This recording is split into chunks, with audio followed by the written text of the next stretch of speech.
용접 시 지켜야 할 안전수칙에 대해서 계속 하고 있는데요.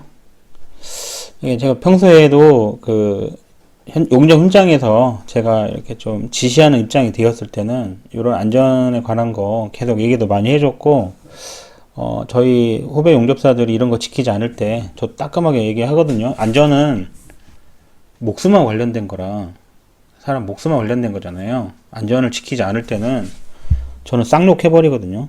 한번 이렇게 경고라고 해야 될까요? 지키지 않은 걸 설명해주고 경고했는데 다음에 또 같은 행동을 반복한다. 근데 그 사람이 내가 말해서 고쳐지지 않는 사람이라면, 나보다 상관이라면 그 현장 도망가 버리고요, 떠나버립니다. 그냥 떠나는 게 최고예요. 근데 내가 만약에 내가 지시하는 입장이라면, 내가 한번 말했는데 다른 것은 괜찮은데 용접에 관한 뭐 그런 건 알아서 하는 문제지만은 안전에 관한 것을 지키지 않았다, 그럼 저는 바로 쌍욕해버립니다.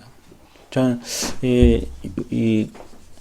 지금 이렇게 영상 올린 거 들어보시면 알겠지만 평상시에도 너그럽고 인자하고 뭐 이런 이미지예요. 그렇지만 만약에 안전에 관해서 내가 지시했는데 안 지켜졌다, 무시했다든지 까먹었다니, 그러면 바로 쌍욕해버립니다. 쌍욕 정도가 아니에요.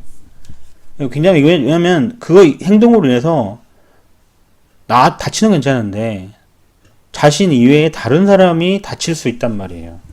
굉장히 위험하죠. 용접사 하루에 일당이 얼마예요? 그죠? 나중에 뭐 책임질 것도 아니잖아요. 그죠? 하여튼 그렇습니다. 계속 해볼게요. 그래서 이제 질식에 관한 얘기 하고 있었죠. 질식. 그래서 작업을 할 때는 항상 질식 때문에 주의하셔야 돼요. 그래서 저는 어떻게 하냐면은, 제가 할 때는 죄송합니다. 일단 그 현장에 올라가 용접할 부위를 한번 보고요. 위에 낙하할 수 있는 곳이 있나 한번 보고요. 또 내가 만약에 추락당했을 때 밑에 날카로운 물체가 있는지도 한번 확인한다 했죠. 확인하고, 혹시 내가 용접할 때 내가 용접한 티그에서는 이렇게 비산되는 불꽃이 별로 없잖아요. 근데 아크나 CO2는 비산되는 게 많죠. 티그는 불똥이 튀거나 그러지 않거든요. 하지만 혹시라도 떨어질 수 있으니까 내가 용접한 밑에 혹시 가연성 화재가 일어날 수 있는 가연성 물체가 있다든지, 가연성 예를 들어서 유류나 기체가 있는지 확인하고요. 산소병 같은 거 있는지 또 확인하고요. 뭐 그런 게 있다면 치우든지, 아니 내가 치우든지, 아니면 치워달라 말하고, 만약 치울 수 없는 경우에는 불꽃 방지포를 설치해야 되죠. 제가 하든 설치해달라고 말을 하든 해야 됩니다. 만약에 사장님이 네가 설치하라 그러면 설치하면 돼요. 뭐 군시렁거리긴 하겠지만 저 같은 경우는 어쨌든 해야 됩니다. 하고 따져야 돼. 나중에 자꾸 이런 거 시키지 말고. 왜냐면 용접사는 뭐 시키지도 않아요. 용접사는 일당이 얼마인데 그 사람은 그거 하고 있으라고 그래. 그죠?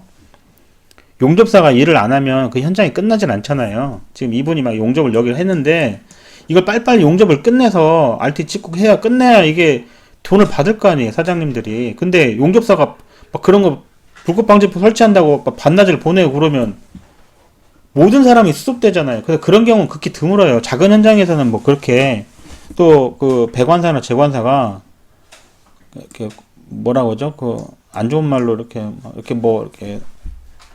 일부러 골탕 먹이려고 막 그런 경우도 있어요. 이렇게 막 설치하게 하고, 용접사가 기연히 그거를 꼭 설치하고 해야 직성이 풀린 사람이 있어요. 내가 그런 거 해줘야 돼? 막 이렇게 하면서 그런 경우 있어요. 있긴 한데, 보통 현장에서는 용접사가 빨리빨리 용접해서 끝내주는 것이 그 현장이 좋단 말이에요. 그래서 용접사가 이거 하기보다는, 용접사가 말했을 때 불꽃방지포 다 설치해놓고 그렇게 하게 되어 있어요. 근데 말 안 했다 그러면 그거를 부탁드렸는데 안 했다 그러면 내가 하고, 그것도 안 되면은 관둬야 돼요.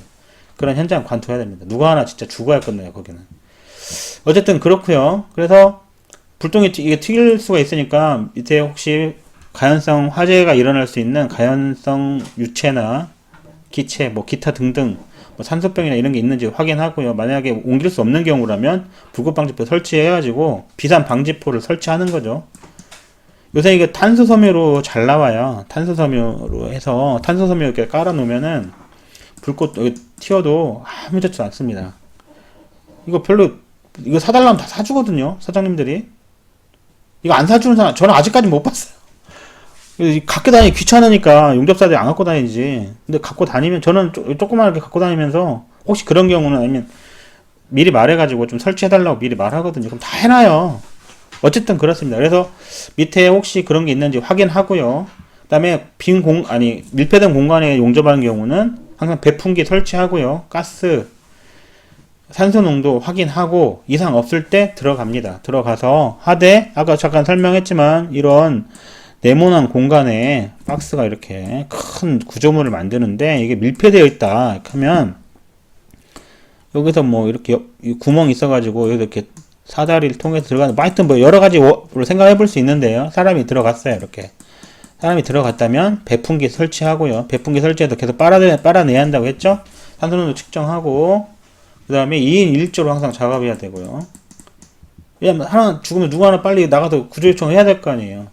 가장 좋은 거는 쉬세요. 한번 들어가면 안 나오는 경우도 있어요. 근데 굉장히 위험합니다.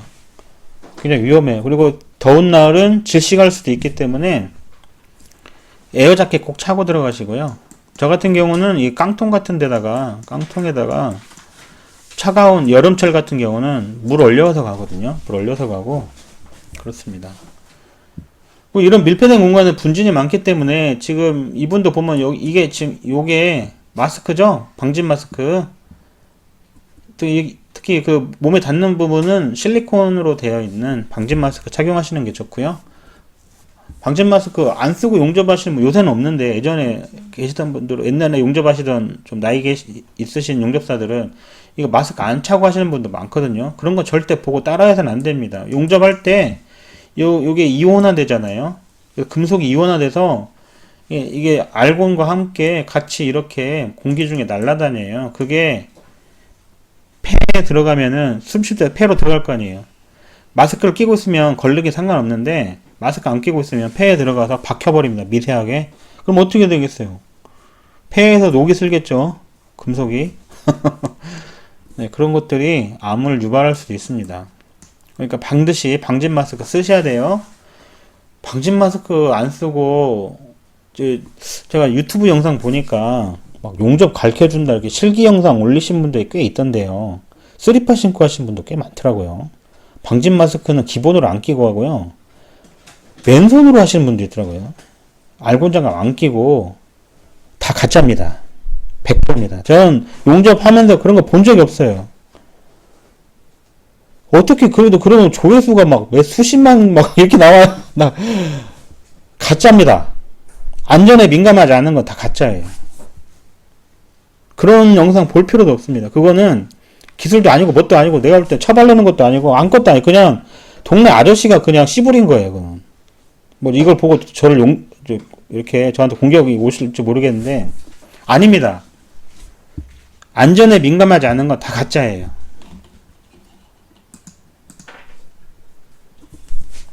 용접하실 때는 반드시 용접 보호구를 착용해야 됩니다. 티그 용접할 때는 이렇게 작업복 입고요. 그 다음에 면 2건 쓰시죠? 2건. 용접 2건은 다들 쓰시잖아요. 이게 땀도 많이 차고 또 불똥 같은 게 튀을 수 있거든요. 그래서 용접 2건 차시고요. 그다음 마스크, 이게 방진 마스크 차시고요. 그 다음에 장갑 반드시 착용해야 되죠. 안전화 신어야 되죠, 당연히. 제발 그 쓰리빠 신고 용접하시는 분들, 나 그게 그거 볼 때마다 막 열 받아요. 이 처음 용접하시는 분들은 그게 당연하다고 생각할 수도 있잖아요. 절대 아닙니다. 안전화 신으셔야죠. 안전화 신고요. 그다음에 회사마다 다른데 이 용접면에다가 하이바를 쓰는 데도 있어요. 헬멧 있잖아요. 안전 헬멧 하이바를 쓰는 경우도 있는데 쓰는 회사도 있고 안 쓰는 회사도 있는데 보통 이동 시에는 반드시 착용하셔야 됩니다. 이동 시에는 반드시 착용하고요. 용접할 때만 벗어도 되는 회사들이 대부분이에요. 많아요. 어쨌든 이동할 때는 안전모라고 하죠. 안전모 반드시 착용하고 가셔야 돼요. 요새는 어림없습니다. 이게 일반적인 대기업 현장이라든지 좀 큰 현장에서는 이런 안전수칙 안 지키면 바로 퇴출시켜버립니다. 당연한 거예요. 제가 보기 당연한 거예요. 그렇게 해야 돼요. 사람이 우선입니다. 문 대통령님이 그러시죠. 사람이 먼저다. 당연하다고 생각합니다. 사람이 먼저예요.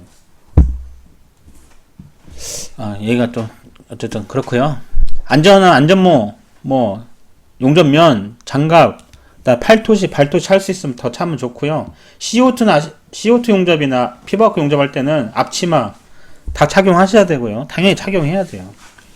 질식에 아까 지금 질식 얘기하고 있었는데 질식에 대비하셔서 여름철에는 특히 에어자켓 같은 거 차고 들어가시고 에어자켓 차면은 가슴에 시원한 바람이 나오죠. 그러면 거의 질식이 일어나지 않아요. 또 일하다 보면은 특히 밤에 이거 혼자 일하는 분이 있거든요. 제발 2인 1조로 하세요. 누구 죽으면 예전에 저희 현장에 그런 적이 있었는데 그날따라 그분이 유독 이렇게 밑에서 밀폐된 곳에서 일을 했는데 그날따라 유독 혼자 야간을 하겠다고 그렇게 했대. 왜 그랬는지 모르겠는데 열심히 일을 했어요. 열심히 일을 했는데 열심히 일을 해가지고 저녁 먹고 왔는데 배풍기를 이거 끈 거예요. 이게 배풍기를 켜야 되는데 귀찮은 것도 있고 시끄럽거든요. 밤에. 그러니까 배풍기 끄고 일했어요. 알고니 밑에 깔렸을 거 아니에요. 밥 먹고 왔어요. 저녁밥. 그러니까 야간 했으니까 저희 회사가 저 예전에 근무할 때 보통 12시에 밥 먹으면 새벽 2시까지는 쉬는 시간을 주거든요. 그러니까 여기다가 이제 박스 깔아놓고 좀 잠을 청했단 말이에요. 2시까지 자면 되니까. 아침에 시체로 발견됐습니다. 왜 그래요? 밑에 알고는 공기가 무겁잖아요. 밑에 깔려 있었는데 산소 양이 부족하니까 질식해서 죽어버렸어요. 이 현장 폐쇄됐죠. 난리가 났어요. 하지 말라는 건 하지 말란 말이에요. 2인 1조로 하라면 2인 1조로 하고 배풍기 키라면 키면 되잖아요. 그게 괜찮겠지. 아니면 야 인마 괜찮아 인마 내가 30년 했는데 마음이 없지. 이런 경우가 100%입니다. 사고나요. 하지 말란 거는 지금 제가 말한 거 하지 말란 거 하란 거는 반드시 지켜야 됩니다. 자, 또 그 다음 볼까요? 자, 그 다음 가장 많이 일어나는 재해 중에 하나인데요. 동료하고 싸우는 거예요.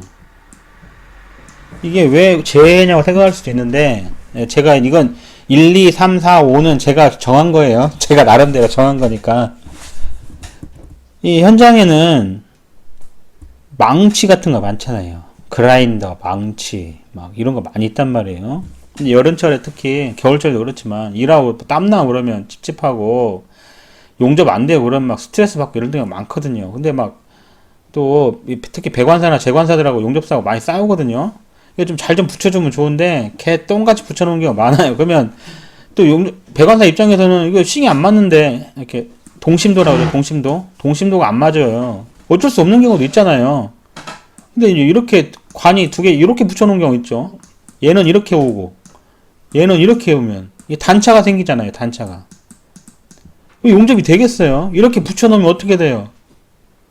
RT 구간 아니면 상관없는데 RT 구간 아니면 그렇게 좀 덜 열받는데 RT 구간이면 이거 안 되죠. 그러잖아요. 또 동료들끼리 만약에 제가 예를 들어서 이런 걸 수 있죠. 제가 안전에 대해서 이어폰 끼지 말라고 아까 얘기했지만 이어폰 꽂지 말고 일하라고 분명히 지시했는데 이어폰 꽂고 일하는 젊은 친구들 요새 있어요. 그러면 제가 뭐라고 하겠어요? 야이 X야 이렇게 뭐 하겠죠. 야이 XX 같은 놈아 내가 하지 말랬잖아 막 이렇게 화낼 거 아니에요. 그죠? 근데 이제 뭐 걔가 네 하면서 이렇게 이상한 표정 지으면서 뭐 이런 식으로 해가지고 다음에 또 꽂고 있어요. 그럼 어떻게 해요? 가만히 있어야 되나요? 그러면 이제 싸움이 일어나잖아요. 싸움이 일어나는데 싸움이 일어나면 여기 망치 뭐 이렇게 깡깡망치라고 있잖아요. 깡깡망치. 용접하면 똥떨이는 깡깡망치. 이거 다 흉기잖아요. 흉기. 사람이 싸우다 보면 어떻게 돼? 감정이 격해지면 이 모든 장비가 다 흉기로 변할 수가 있어요. 실제로 그런 사건 사례도 많거든요. 그래서 제가 일했던 대부분의 큰 현장에서는 언성만 높여도 안전 관리하신 안전 담당 관리자들 있잖아요. 바로 쫓아와요. 쫓아와서 그것이 싸움인가를 확인해요. 왜냐면 이런 사건 사고가 워낙 많기 때문에. 그래서 만약에 둘이 싸운 걸로 확인되잖아요. 둘 다 퇴출시켜 버립니다. 다시는 그 현장 못 들어오게. 만약에 해서 현대중공업이다 그러면 현대중공업에서 두산중공업이다 그러면 두산중공업에서 싸움이 일어났어요. 그러면 둘 다 블랙리스트에 올라가거든요. 다시는 두산중공업 안에 용접하러 들어올 수 없어요. 두산 전 계열사에 못 들어옵니다. 현대중공업, 삼성중공업 마찬가지예요. 그러니까 싸울 땐 어떻게 싸워야 돼요? 항상 뒷짐지고 싸우셔야 돼요. 뒷짐지고 손은 묶어놓고요. 얘기하듯이 싸워야 돼요. 싸우고 싶다면 싸우지 말란 얘기예요. 결론은 싸움이 크게 번질 수가 있어요. 작은 거지만 이게 다 무기이기 때문에 그렇습니다. 결론을 제가 말씀드리면 큰 현장에서는 이런 게 잘 이루어져요. 굳이 하지 않아도 더 잘 지켜주거든요. 근데 문제는 작은 현장입니다. 작은 현장에서는 이런 개념 자체가 없어요. 사장님도 그렇고 배관사도 그러고 조공도 그러고 용접사도 그러고 다 이런 안전에 관한 생각이 별로 없어요. 그래서 큰 현장보다 큰 현장도 사고가 많이 나지만 작은 현장에 더 많이 일어납니다. 그런데 어때요? 우리가 용접사가 되기 전까지는 만약 그런 현장에서 아니면 공장에서 일할 때 내가 그것을 강력하게 주장할 수가 없어요. 그죠? 목공의 포도청이라고 그런 거 다 말하면서 사장님이 한번 안 된다고 했는데 예를 들어서 야 인마 그거 어떻게 그런 것까지 다 하면서 하냐, 왜 이렇게 너는 까다롭냐 막 이렇게 할 수 있잖아요. 그럼 말 못 하잖아요. 그죠? 그러면 아까 제가 말한 대로 도망가라고 했잖아요. 그런 현장 도망가라고 했는데 현실적으로 도망가서 다른 일자리 알아보면 되는데 그 되나요? 어떻게 생각하세요? 안 되죠. 내가 용접사가 될 때까지는 내가 용접사 되더라도 실력이 있어서 내가 그런 거 컴플레인을 했을 때 사장님이 바로바로 해결해 줄 수 있는 상황이 아니라면, 예를 들어 내가 다른 데로 가버리면은 사장님이 곤란한 상태에 빠지는 그런 용접사가 되기 전까지는 씨도 안 먹히는 경우도 많아요. 그죠? 네, 작은 현장에서 잘 그런 이 안전이 안 이루어져요. 그래서 많이 어렵습니다. 저도 예전에 일할 때는 그런 현장에, 작은 현장에 많이 있었는데, 마침 또 제가 근무했던 그런 배관사나 제가 조공일 때는 용접사나 사장님들이 대부분 이 안전에 굉장히 민감하신 분들이 많더라고요. 그래서 저는 좀 행운이 있었다고 봐야죠.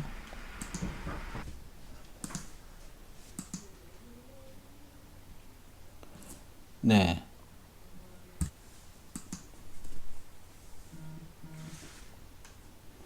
네, 근데 문제는 뭐냐면은 작은 현장에 있을 때 내가 그만한 조공이라든지 뭐 이렇게 배우는 입장이라면 그런 말을 못 하잖아요. 그러니까 일을 하기 전에 미리 그 현장 한번 보세요. 그래 보셔가지고 거기 일하는 분들이 이런 수칙을 잘 지키고 일하고 있다. 그러면 괜찮은 거예요. 그런 현장에 일하셔도 되고요. 만약에 그런 거 안 지켜진다 그러면 처음부터 일을 안 하면 되잖아요. 그죠?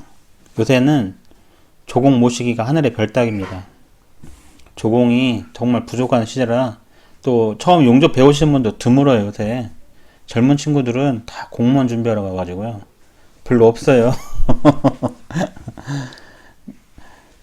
그러니까 고를 수 있거든요. 처음부터 잘 골라서 일을 하시면 되겠어요. 그렇게 하시고 여러분이 또 그런 위치에 갔을 때는 안전에 정말 민감하게 움직이셔야 됩니다. 안전에 항상 지금 제가 얘기한 것들만 잘 지켜도 안전해요. 자, 일단 여기까지 하고요. 다음에 또 다른 문제가 생겼을 때, 어떤 이슈가 생겼을 때 안전에 관해서 특집 영상 다시 또 올리는 걸로 하겠습니다. 시청해주셔서 감사하고요. 좋아요와 구독 감사합니다.